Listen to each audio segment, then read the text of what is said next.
개역 한글 성경으로 제가 읽어드리겠습니다. 예수께서 이 12를 내어 보내시며 명하여 가라사대 이방인의 길로도 가지 말고 사마리아인의 고을에도 들어가지 말고 차라리 이스라엘 집에 잃어버린 양에게로 가라. 가면서 전파하여 말하되 천국이 가까웠다 하고 병든 자를 고치며 죽은 자를 살리며 문둥이를 깨끗하게 하며 귀신을 쫓아내되 너희가 거저 받았으니 거저 주어라.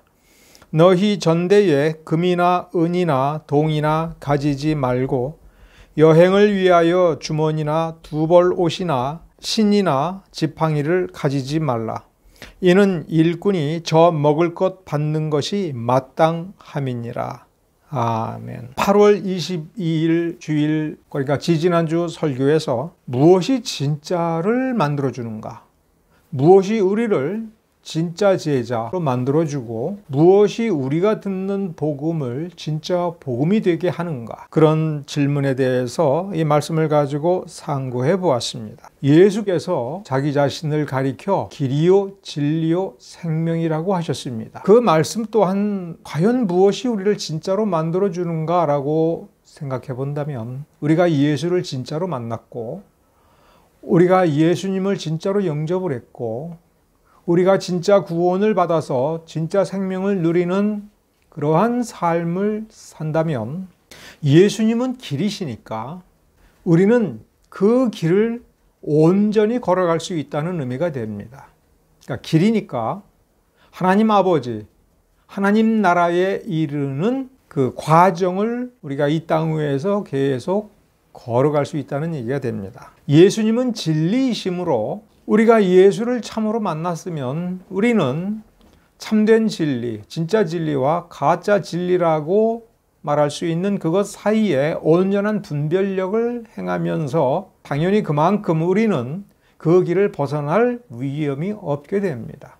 예수님이 생명이시라면 그 생명의 힘으로 우리는 그 길을 끝까지 걸어갈 수 있고 우리는 진리의 삶을 살아갈 수가 있으며, 또한 생명이 있기에 우리는 성장할 수가 있는 것입니다. 참된 성장이 있다라고 하는 것만 가지고도 우리는 우리가 진짜 예수를 믿었구나, 진짜 예수를 믿고 있구나. 우리가 그러한 주제, 무엇이 우리를 진짜로 만들어주는가, 우리는 정말 진짜 제자가 되고 진짜 신자가 되어야 된다. 자, 그러면 우리가 어떻게 길과 진리와 생명이신 예수를 만났으면 우리가 날마다의 삶을 어떻게 살아가야 되는가라고 할 때에 그것을 압축적으로 우리가 가장 쉽게 이해할 수 있는 단어로 표현한다면 착한 사람이 되는 것이다 라고 하는 결론에 도달할 수가 있는 것입니다. 그것은 진짜 신자의 징표로서 능력이라고 하는 것 자체는 그렇게 중요하지 않다. 즉 있으면 참 좋다. 그리고 당연히 능력은 있는 거다. 그러나 그 능력을 가지고 기적을 행하고 어떤 병을 고치고 귀신을 쫓아내는 것과 같은 어떤 놀라운 현상을 일으키는 것, 그것이 진짜냐 가짜냐 해서 우리가 진짜 신자가 된다라고 하는 것, 그거보다도 더 중요한, 더 근본적인 것은 우리가 하늘의 능력을 힘입어서 하나님께서 기뻐하시는 그런 착한 사람으로 우리가 점점 더 성숙해져 간다 하는 것입니다. 그러면 단순히 착한 것이 아니라 더욱 놀랍게 지혜로워지고 더욱 하나님이 기뻐하시는 거룩함을 우리 가운데에서 발견할 수 있으며, 그래서 결국 더욱 온전한 인격체가 된다 하는 것입니다. 온전한 인격체가 되고자 하는 열망이 아니라 온전한 인격체가 되어서 인격적인 삶을 사는 것입니다.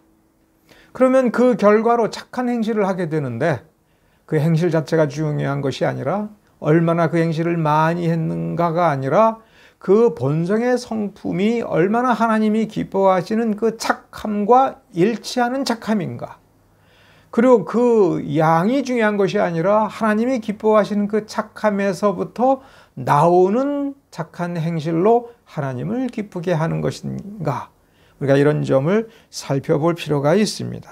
이러한 기본적인 전제를 가지고, 왜냐하면 그것이 성경에서 지금까지 가르쳐온 내용이라면 우리는 이제 마태복음 10장 5절서부터 예수님께서 제자들에게 당부하신 그 내용의 핵심부터 근본 원리부터 하나둘 우리는 특히 중요한 것부터 점검해 볼 필요가 있는 것입니다. 오늘 본문에서 5절서부터 이방인의 길로도 가지 말고 사마리아인의 고을로도 가지 말고 차라리 이스라엘 집에 잃어버린 양에게로 가라라고 하는 말은 가장 중요한 말이 아니라고 하는 것을 우리는 금방 깨달을 수가 있어요. 잃어버린 양에게로 할 때에 가보지 않고는 누가 잃어버린 양인지 알 수가 없는 것입니다. 본문의 문맥에서 살펴보면 그 잃어버린이라는 단어는 망해버린입니다. 완전히 망가져 버렸다는 얘기입니다. 인격이 망가지고 삶이 망가졌다 하는 것입니다.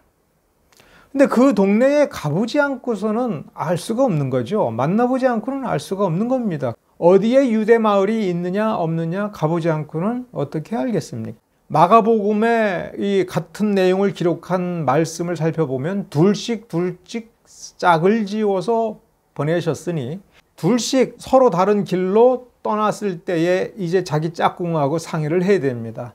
우리 어느 쪽으로 갈까? 이렇게 목적지를 정하고 방향을 정할 때에 주님께서 이런 참고 사항을 주셨으니 그 말씀을 참고하여 오늘 우리의 목적지 혹은 방향을 정해서 가자. 목적지가 중요한 것이 아니죠. 유대인의 마을에 들어가서 말씀을 증거하거나 하는 것이 중요한 것이 아니라 가면서라고 써 있습니다. 그러니까 목적지, 그 방향을 정해놓고 가면서 전파하여 말하라 이렇게 쓰고 있습니다. 가면서 전파하여 말한다라고 하는 것이 너무나도 이 본문 마태복음 10장 특히 5절서부터의 내용에서 가장 근본적으로 중요한 내용이라고 하는 것을 우리가 간파해야 됩니다. 가면서 말하라. 가면서 말하라. 그러면 가면서 이 제자들은 서로 이야기를 해야 됩니다. 자기 짝꿍하고. 어디로 갈까? 그러면서 이 제자들은 구체적으로 무슨 말을 해야 될 것인가에 관하여 예수님께로부터 지시사항을 받지는 않았습니다. 천국이 가까이 왔다라고 선포하고 증거하라고 하는 당부만을 받았습니다. 천국이 가까이 왔다. 이게 무슨 말인지를 우리가 지지난주의 내용을 가지고 이거를 설명해 본다면 이거를 어떻게 설명해야 천국에 대해서 잘 모르는 사람들에게 알아듣기 쉽게 설명할까에 대해서 이제 제자들끼리도 서로 이야기를 해야 됩니다. 이렇게 얘기하면 될까? 저렇게 얘기하면 될까? 혹시 천국이 가까이 왔다라는 말을 누군가에게 유대인에게 얘기를 해주면 그러면 그 듣는 사람이 그러면 침례자 요한하고 나사렛 예수는 어떻게 다른가? 이렇게 질문이 나오면 그러면 우리는 침례자 요한은 우리 주님의 앞길을 예비하러 택함을 받아서 보내심을 받은 사람이다. 이렇게 설명하자. 그런데 또 이런 반문을 할 수 있죠. 그럼 거기에 대해서 이렇게 질문하면 우리는 뭐라고 설명해 주면 그가 알아듣기 쉬울까? 그리고 무엇보다도 천국이 가까이 왔다라고 하는 그 내용은 예수님께서 공생애를 시작하면서 그리고 그 이전에는 침례자 요한이 주장한 바입니다. 마태복음 4장서부터 9장 마지막 절까지를 보면 예수님께서 많은 이적을 행하셨습니다. 이거를 어떻게 설명하면서 예수가 어떤 분이라고 하는 것을 어떻게 납득시킬까 생각을 해야 됩니다. 근데 그거를 꼭 가면서 중간에 만나는 사람마다 이야기하라고 했습니다. 우리는 여기서 이것이 왜 중요한가라고 하는 것을 집중적으로 생각해 보겠습니다. 굳이 성경은 찾아볼 필요도 없이 여러분 한번 알고 있는 내용을 혹은 제가 설명드리는 내용을 통해서 한번 상기해 봅시다. 누가복음 24장에 엠마오로 가는 두 제자 이야기가 기록되어 있습니다. 13절서부터 35절 내용입니다. 여러분이 상기해야 될 건 이겁니다. 이 두 제자는 예수님께서 부활하신 그날 몹시 실망하여서 엠마오로 터벅터벅 내려가고 있었습니다. 그 마음은 굉장히 무거웠습니다.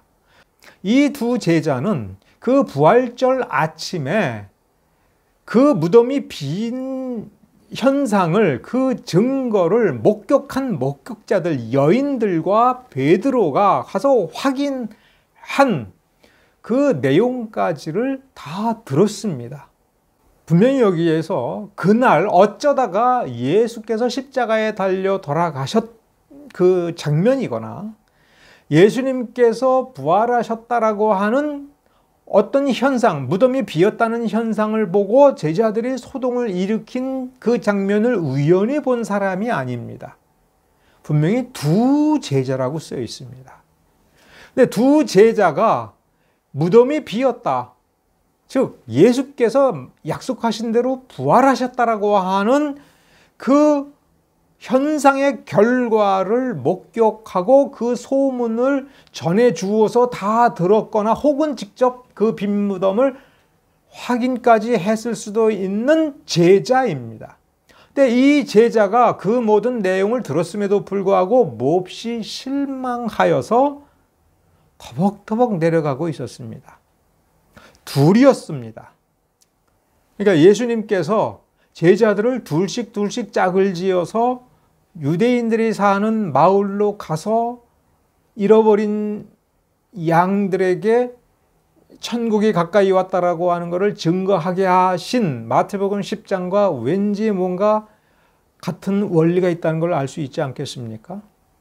둘이 가서 처음에는 서로가 같은 경험을 했고 서로가 같은 이유 때문에 낙심을 했기 때문에 그 속마음을 서로 알고 말 한마디도 꺼내는 것이 너무 짜증스러워서 아무 말 없이 걸어갔을 수도 있겠죠. 그러다가 문득 어떤 일 때문에 바로 예수님에 대해서 이야기를 꺼낼 수가 있죠. 예수님에 대해서 서로 이야기하고 있었습니다. 그런데 그 둘이 이야기를 하는 데에 예수님께서 슬쩍 끼어 들어가시면서 무슨 일이 있었느냐 이렇게 물어보니까 이 제자들은 아니 당신은 예루살렘에서 일어난 최근에 그 엄청난 소동도 몰랐느냐? 어떻게 그 말이 안 된다. 지금 우리 가는 길을 보니까 지금 우리처럼 예루살렘에서 지금 나오고 있는데 어떻게 예루살렘이 그렇게 뒤집어질 정도의 엄청난 소동이 벌어졌는데 당신은 전혀 모르는 것처럼 물어보네 하면서 예수님께 그 예루살렘에서 일어난 소동에 대해서 그 사건의 중심인 예수에 대해서 설명해 주기 시작합니다. 그 사건을 우연히 본 사람들이 아니라 예수를 쫓아다닌 제자였기 때문에 좀 자세히 설명해 주기 시작을 했겠죠. 근데 어느 지점에선 이 두 사람의 이야기가 막힌 겁니다. 그러자 예수님께서 마치 당신 두 사람 얘기를 듣고 보니 당신들이 지금 뭐 놓친 것이 있다. 그러면서 구약 성경에서 예수님에 대해서 가르친 대목을 하나하나 설명해 주기 시작을 했습니다. 그러자 이 두 사람은 마치 그 이야기가 너무 놀라운 이야기고 너무 가슴에 와닿는 이야기고 해서 정말 귀 기울여 듣다가 우리 같이 밤새 이야기 좀 해봅시다. 이렇게 예수님을 붙잡아서 함께 머물기로 했습니다.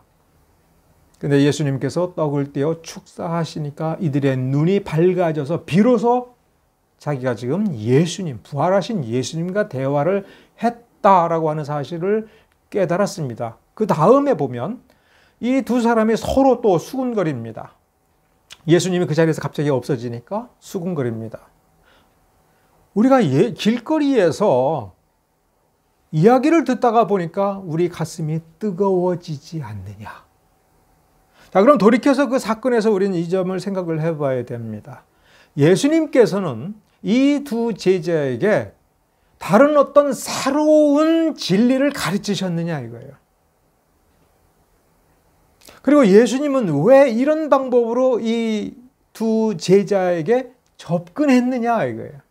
길을 걸어가면서 이야기를 나눌 때 이 제자들은 먼저 예수에 대해서 자신들이 경험한 예수, 자신들이 들은 예수의 말씀, 그리고 제자들끼리 느꼈던 어떤 점에 대해서 솔직하게 이 사람을, 자기와 동행했던 어떤 이 사람, 이 사건을 전혀 모르는 사람에게 설명해 주려고 애를 쓰면서 그 마음이 하나로 정리가 되어 가는 것이지요. 그 마음이 열린 것이지요. 거기에 대해서 예수님은 당신들이 무엇을 알고 무엇을 모르고 있는지, 목격한 그게 다가 아니다, 그때 깨달았던 말씀이 다가 아니다 하면서 무엇을 아는지 모르는지, 무엇이 진짜 지식인지 아직 깨우치지 못한 것인지에 대하여 예수님은 보여주기 시작을 한 겁니다. 그런데 그 자리에서는 느끼지 못했으나 나중에 되돌아보니까 그때부터 그 마음이 뜨거워졌다. 그럼 무엇이 그들의 마음을 뜨겁게 했느냐 할 때, 예수님에 대해서 다시 생각을 해보고 지금까지 미처 깨우치지 못했던 예수님에 대하여 깨우친 것, 그것 때문에 그들은 눈이 열린 것이지요. 그것 때문에 비로소 그들이 가졌던 모든 지식이 진짜 지식이 된 것이지요. 그래서 발걸음을 돌렸습니다. 아주 기쁜 마음으로 예루살렘으로 돌아가서 제자들을 만나서 자신들이 이렇게 주님을 만났고 그 사이에 이런 일이 자기에게 있었다. 우리는 그 엠마오로 내려가는 누가복음 24장의 그 대목을 매우 중시해야 됩니다. 왜 그렇습니까? 요한복음 14장 26절을 보면 예수님께서 해주신 말씀이 무엇입니까? 보혜사 성령을 보내주시겠다. 보혜사 성령을 보내주시는 목적이 뭐냐? 이 보혜사라고 하는 말은 위로자라고 하는 말을 어려운 한자로 번역을 한 건데, 성령께서 제1의 사명으로 우리 곁에 오셔서 하실 일이 뭐냐? 모든 것을 가르쳐 주신다. 두 번째, 예수님께서 가르치신 모든 것을 생각나게 하신다. 이걸 정리하면 뭐예요? 하나님의 말씀, 예수님께서 가르치신 말씀, 성경 말씀을 보고 우리가 안다라고 생각하지만 아직 제대로 알지 못하는 것을 성령께서 가르쳐서 깨닫게 해주시는 거다. 그러면 아무것도 안 하고 있는데 성령께서 어느 날 갑자기 역사하셔서 지혜 보따리를 하나 탁 풀어주는 것처럼 우리에게 풀어주셔서 갑자기 뭐가 하나 선물이 생기는 것처럼 주먹으로 이렇게 딱 움켜쥐어서 이제부터 이건 내 거야 라고 하는 그런 식의 깨우침인가? 누가복음 24장을 보고 마태복음 10장을 보면 우리가 지지난주에 제가 설명한 것처럼 예수에 대해서, 예수님이 내게 주신 그 새 생명에 대해서, 오늘 우리가 듣고 알게 된 진리의 말씀에 대해서 설명하는 거기에 비밀이 있다 하는 것입니다. 몇 년 전에 EBS 교육방송에서 10부작 특집을 만들었습니다. 그 전체 주제가 뭐냐면 상위 0.1%, 우리나라 고등학교를 졸업해서 대학 입시에 들어가는 아이들을 중심으로 해서 상위 0.1%, 구체적으로는 전국 1등서부터 700등에 들어가는 아이들을 모아가지고 이들은 어떻게 해서 우리나라 최고 수준의 0.1% 안에 들어가는 성적을 받을 수가 있었는가? 어떻게 이 실력을 획득하고 유지할 수 있는가에 대한 비밀을 찾아보고자 하는 프로젝트를 해서 다큐멘터리 10부작을 만들었습니다. 거기 아주 눈에 띄는 대목이 하나 있습니다. 처음에는 이 프로그램을 제작하는 사람들은 이 0.1% 전국 700등 안에 들어가는 애들에게는 그 이하에 있는 아이들과 무언가 다른 점이 있을 거라고 생각을 하고 자료를 분석을 해보니 나중에는 당황했다 합니다. 왜냐하면 비밀이 없었기 때문에 그렇습니다. 아무리 찾아보아도 그 주변 환경, 가정 환경, IQ 같은 거를 내봐도 700등 안에 들어가는 아이들과 그 밑에 있는 아이들과 아무런 차이가 없다 하는 것입니다. 그래서 결국 실력 있는 인지심리학자에게 가서 상담하면서 같이 데이터를 분석하다가 놀라운 점을 발견했습니다. 다른 점이 있기는 있구나. 그게 뭡니까? 0.1%의 성적을 유지하는 아이들의 특징은 얘네들이 참 착하다 하는 겁니다. 그러면 착한 사람은 성적이 좋으냐? 그건 당연히 아니다라고 하는 걸 우리가 압니다. 착한 일 많이 하면 성적이 올라가느냐? 아니다라고 하는 겁니다. 그러면 이제 인지심리학자하고 찾은 것은 뭐냐 하면 어떤 착한 것 때문에 이 아이들의 성적이 좋아지고 그 성적을 유지하여 영재 소리를 끊임없이 듣느냐 하는 거예요. 어떤 착한 일이냐? 그랬더니 한 가지 공통점이 나오더라는 거예요. 이 0.1% 성적을 유지하고 있는 이 아이들은 줄곧 한 가지 공통점이 뭐냐면 항상 자기보다 못한 아이들을 잘 가르쳐 준다는 거예요. 실력이 없고 공부를 아주 못하는 아이가 와서 나 이것 좀 가르쳐 줘 그러면 잘 가르쳐 준다는 거예요. 그런데 그것도 비밀이 아니죠. 왜냐하면 다른 아이들도 그렇게 하니까. 근데 어떻게 가르쳐 주느냐에서 다른 아이들하고 차별이 된다 하는 점을 찾아낸 겁니다. 그게 뭐냐? 이런 얘기예요. 전교 1등 하는 아이한테 전교 3등 하는 아이가 와가지고 나 이거 문제가 막혔으니까 이거 좀 가르쳐 줘. 그러면은 가르쳐 주기가 어렵겠습니까? 쉽겠습니까? 그거는 쉬운 거예요. 왜? 비슷하니까. 어느 지점만 탁 건들면서 요거 요래서 그래 한마디만 해주면 걔는 바로 알아듣습니다. 그런데 이 상위 0.1% 안에 들어간 아이의 특징은 뭐냐면 전교 꼴찌가 와서 중학교 이래로는 한 번도 공부를 제대로 해보지 않은 아이가 와서 나 이거 모르겠는데 가르쳐 줘 그러면 이 아이들의 특징은 포기하지 않고 가르쳐 준다는 거예요. 자, 그러면 전교 꼴찌 중학교 때부터 4년, 5년 공부를 안 해서 아무것도 몰라가지고 와서 물어보는 아이들은 중학교 수준의 기초도 없는 겁니다. 고등학교 2학년, 3학년의 어려운 미분적분을 어떻게 설명을 해줍니까? 이 문제는 이래서라고 하는 거를 아무리 가르쳐줘도 못 알아듣는 거예요. 근데 이 상위 0.1% 들어가는 아이들은 이제 고민을 하는 겁니다. 이 아이를 어디서부터 어떻게 가르쳐 주어야 이거를 이해할 수 있을까? 이거는 한두 시간 가르친다고 되는 게 아니죠. 그러면 0.1% 안에 들어가는 아이들과 그 밑에 있는 아이들의 차이점은 밑에 있는 아이들일수록 성적이 떨어지는 아이일수록 일찍 포기하는 거예요. 근데 상위 0.1%에 들어가는 아이들은 결단코 포기하지 않는 거예요. 자기 시간을 포기해 가면서 이 사람이 알아들을 정도로 오히려 이 물어보는 학생이 포기할 때까지 끝까지 알아듣기를 원하면 그거를 설명해 주기 위해서 엄청나게 많은 노력을 하고 고민하고 여러 번 반복해서 시도하는데 절대로 포기하지 않는 거예요.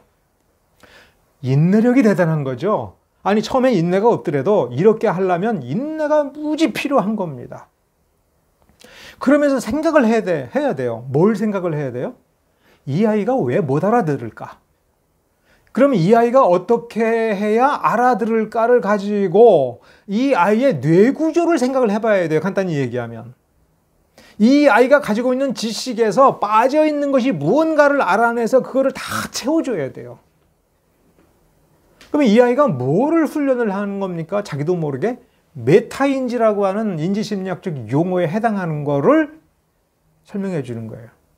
그럼 그 과정에서 이 설명해 주려고 노력하는 과정에서 이 영재급 아이는 두 가지 효과를 얻는 겁니다.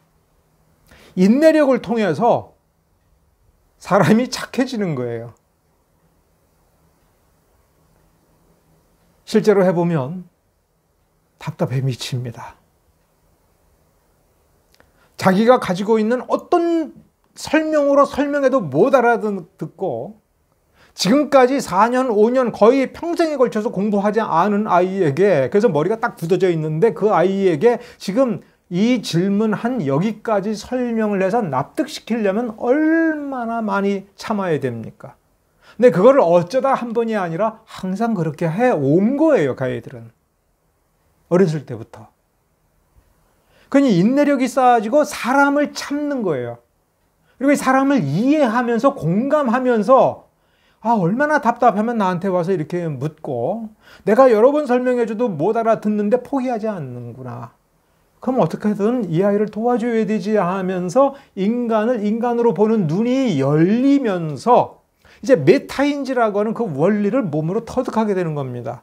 생각을 들여다보는 거예요. 내가 가지고 있는 지식의 그 생각, 지식의 내용 얼개를 내가 들여다보고 저 사람이 가지고 있는 뇌 구조를 들여다보면서 어떻게 해야 이 뇌 구조를 가지고 이걸 따라오는가에 대해서 자기 생각을 들여다보고 자기 지식을 들여다보면서 자기가 어느 기초, 특히 중요한 기초의 어느 부분이 약해서 이 아이를 설명 못하는구나 라고 하는 걸 깨닫고 그걸 보강해서 또 설명해 주면서 그 지식을 자기의 것으로 완전히 소화를 시키는 겁니다.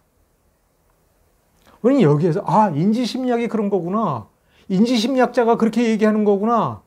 이것이 중요한 것이 아니라 우리는 성경을 놓고 이 대목에서 그 사실, 그 다큐 프로그램의 내용을 놓고 하나님께서 참 놀랍게 사람을 창조하셨구나. 인간이 죄를 지었어도 이러한 섭리적 능력이 아직 살아서 역사하게끔 하나님께서 지탱해주고 계시는구나. 그리고 그 원리를 가지고 지금 누가복음 24장과 특히 마태복음 10장을 놓고 보면은 하나님께서 무엇을 이 제자들에게 하려고 하시는구나 라고 하는 것을 우리는 눈치챌 수가 있습니다. 자, 이 제자들은 아직 완전한 제자들이 아닙니다. 그래서 성경에 대해서 하나도 모르는 이방인, 다른 성경을 바라보고, 그러니까 이 사마리아 오경을 보고 선지서를 인정하지 않는 이런 한계점을 가지고 있는 사마리아인이 아니라 이 제자들과 똑같은 성경을 보고 이 제자들과 똑같은 신앙훈련을 받으며 이 제자들과 똑같이 바리새인들로부터 귀 기울여서 어렸을 때부터 성장한 그들에게 이제 그들과는 다르게 예수를 경험하고 예수로 말미암아 이 위로와 긍휼히 여기심, 그리고 예수님과 더불어서 예수님께서 사역하시는 장면을 다 목격하고 궁금한 건 예수님께 질문하여 예수님의 답변을 들어서 그걸 소화시키는 요 단계에서 자기하고 똑같은 유대인들인데 아직 이해하지 못하는 사람들을 찾아가서 그들이 알고 있는 지식의 기초를 해서 그들에게 예수와 예수의 사역, 그리고 천국이 왜 가까이 왔는지 그 본질에 대해서 무수한 질문을 들으면서 그 질문에 대답을 해주면서 설명하려고 애쓸 때에 그것은 이들이 무슨 능력을 행하는 것이 중요한 것이 아니라 그러면서 능력을 행하면서 자신들이 무엇을 알고 있는지 아직 설명을 충분히 하지 못하는 부분, 진짜 자기 지식이 되어 있지 아니한 그 부분이 무엇인가를 점검하고 오는 것이지요. 마가복음을 놓고 보면 똑같은 이 제목을 놓고 아주 간결하게 쓰고 있는데 이 제자들이 이런 식으로 가면서 하나님 나라가 가까이 왔다. 즉 나사렛 예수는 메시아시다. 그리고 예수는 이렇게 역사하시고 이런 기적을 행하시고 이렇게 가르치셨다. 바리새인들에게는 이렇게 대답을 하시더라. 이런 식의 그 내용을 본질적으로 소화하여 가르치면서 여행을 다닌 결과로 마가복음은 한 가지 이렇게 얘기합니다. 예수의 이름이 드러났다. 온 세상에, 유대 땅에, 심지어 예루살렘에 있는 왕의 귀에게까지 예수의 이름이 귀에 꽂히고, 그래서 그 예수의 이름이 드러난 것 때문에 이 왕은 침례자 요한이 살아난 것이 틀림없다. 침례자 요한이 살아났기 때문에 이와 같은 역사가 지금 일어나고 있는 것이 아닌가, 이렇게 의심하고 두려워할 정도가 되었다라고 하는 것입니다.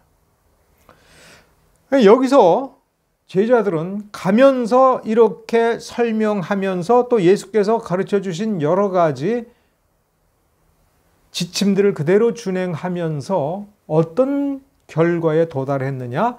능력을 일으키는, 심지어 죽은 자를 살리는 능력을 이 제자들이 행하였고 문둥이를 고치고 그 다음에 귀신을 내쫓고 하는 역사를 행하였을 때, 야, 어떤 제자가 능력이 대단하다, 이렇게 제자들의 이름이 높아지는 것이 아니라 예수의 이름이 높아진 결과에 도달했다라는 이 사실입니다. 이걸 언제부터 배운 거예요? 초기 단계에서부터 배웠다는 것입니다. 어떤 목사가, 어떤 교회가 위대한 일을 했는데 예수의 이름이 높아졌다. 그 일을 실제로 행한 어떤 목사, 어떤 부흥사, 어떤 선교사, 어떤 교회가 아닌 예수의 이름이 높아졌다. 이게 이 시대에 우리 교회가 배워야 될 원리가 아닙니까? 그런데 그것은 어떤 문자적인 규칙을 지켜서가 아니라 근본 원리, 하나님의 창조의 원리, 그리고 하나님의 말씀을 배우고 익히고 실천하는 데 있어서의 근본 원리, 삶으로 복음을 실천한다, 삶으로 하나님의 말씀을 이룬다라고 할 때에 우리는 그것을 어떻게 시작을 해야 되는지에 대하여 하나님께서 온 인류에게 공통적으로 부어주신 그 인간의 본질적인 특성, 우리는 거기에 주목을 해서 실천하는 법을 여기서 확인할 수가 있는 것입니다. 가면사라고 했습니다. 여러분은 이 가면사라고 하는 것을 단순히 걸어간다라고 하는 것으로 이해합니까? 본문의 문맥을 봐야 됩니다. 예수를 떠나서. 지금까지, 바로 이 순간까지 제자들은 예수님 곁에 있었습니다. 어떤 어려움이 있고 어떤 바리새인이나 침례자 요한 곁에 아직 남아있는 제자들이 와서 당신들은 왜 이래? 이런 식으로 질문을 하고, 혹은 어떤 말씀을 들으면서 왜 말씀에는 이렇게 써 있는데 당신들은 왜 안 해? 이렇게 할 때에 이 제자들은 지금까지 아무 걱정이 없었습니다. 왜냐하면 예수님이 옆에 계시기 때문에 그렇습니다.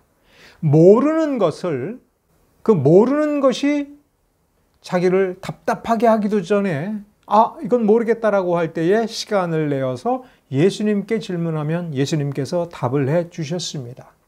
그런데 이제 둘씩 짝을 지워서 떠나보내셨습니다. 그러므로 여기서 가라라고 해서 그 명령대로 갈 때에는 바로 예수님과 떨어지는 것입니다.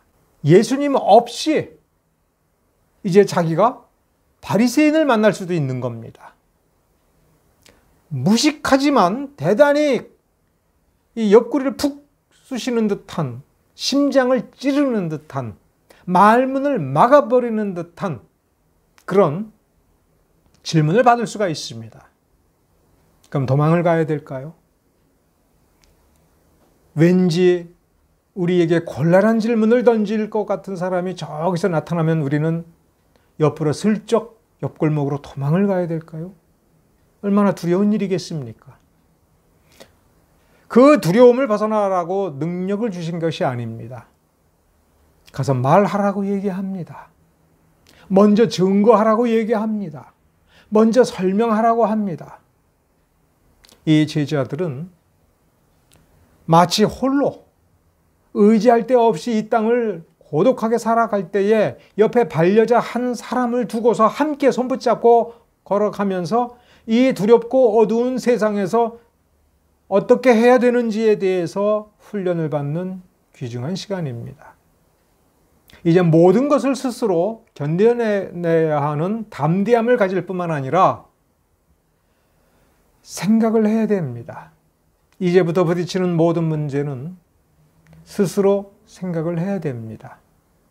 그런데 인지심리학에서 또 묘한 얘기를 합니다.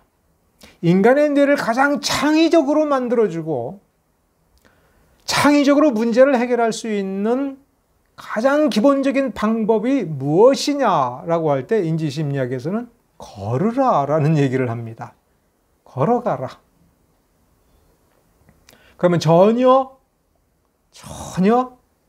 생각도 못한 창의적인 해결 방법을 생각해낸다 하는 것입니다. 그러니까 이것을 정리해보면 이런 뜻이 됩니다.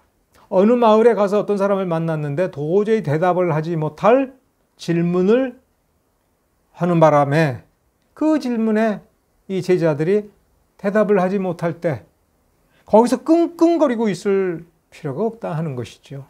좌절할 필요가 없다 하는 것이죠. 툴툴 털고 걸어가라, 다시 다른 마을로. 근데 걸어가다가 서로 이야기도 하고 걸어가다가 문득 맞아, 이렇게 대답을 하면 되지. 이렇게 깨우칠 때 그것은 자기가 설명하려고 했던 어떤 주제, 예수님에 대한 어떤 증거, 이것을 어떻게 새롭게 설명하면 사람들이 이해하기 쉬울 것인가에 대한 창의적인 방법을 생각해낼 수 있다 하는 것입니다.